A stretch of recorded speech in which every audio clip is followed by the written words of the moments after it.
The Night at Dawn. Chapter 2. Leaving again. No one's here, Annie shouted down. Jack thought about going home. Then he thought about all the books in the treehouse. He started up the ladder. When he was nearly to the treehouse, he saw light in the distant sky. Dawn was starting to break. He crawled through a hole in the floor and took off his backpack.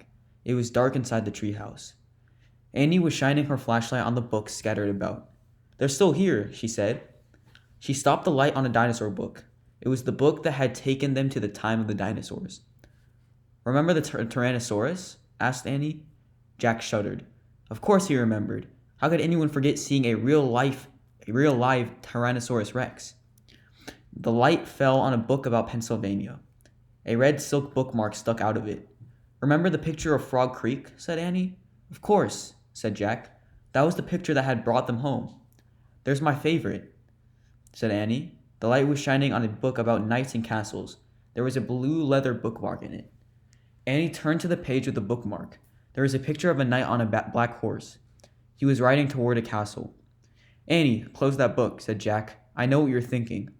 Annie pointed at the knight. "Don't, Annie!" "We wish we could see this guy for real," Annie said. "No, we don't," shouted Jack. They heard a strange sound. Neigh. It sounded like a horse neighing. They both went to the window. Annie shined the flashlight down on the ground. "Oh no," whispered Jack. "A knight," said Annie. "A knight in shining armor, riding a black horse, through the Frog Creek woods." Then the wind began to moan. The leaves began to tremble. It was happening again.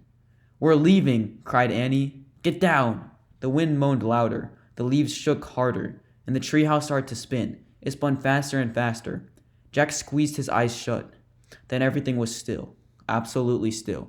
Jack opened his eyes. He shivered. The air was damp and cool. The sound of a horse's whinny came again from below. "Nay, I think we're here," whispered Annie.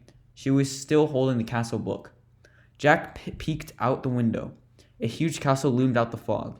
He looked around. The treehouse was in a different oak tree, and down below, the knight on the black horse was riding by.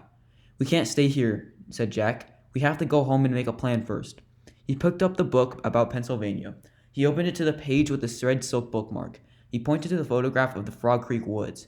"I wish—" "No," said Annie. She yanked the book away from him. "Let's stay. I want to visit the castle." "You're nuts. We have to examine the situation," said Jack. "From home." "Let's examine it here," said Annie. "Come on." He held out his hand. "Give it." Annie gave Jack the book. "Okay, you can go home. I'm staying," she said. She clipped the flashlight to her belt. "Wait," said Jack.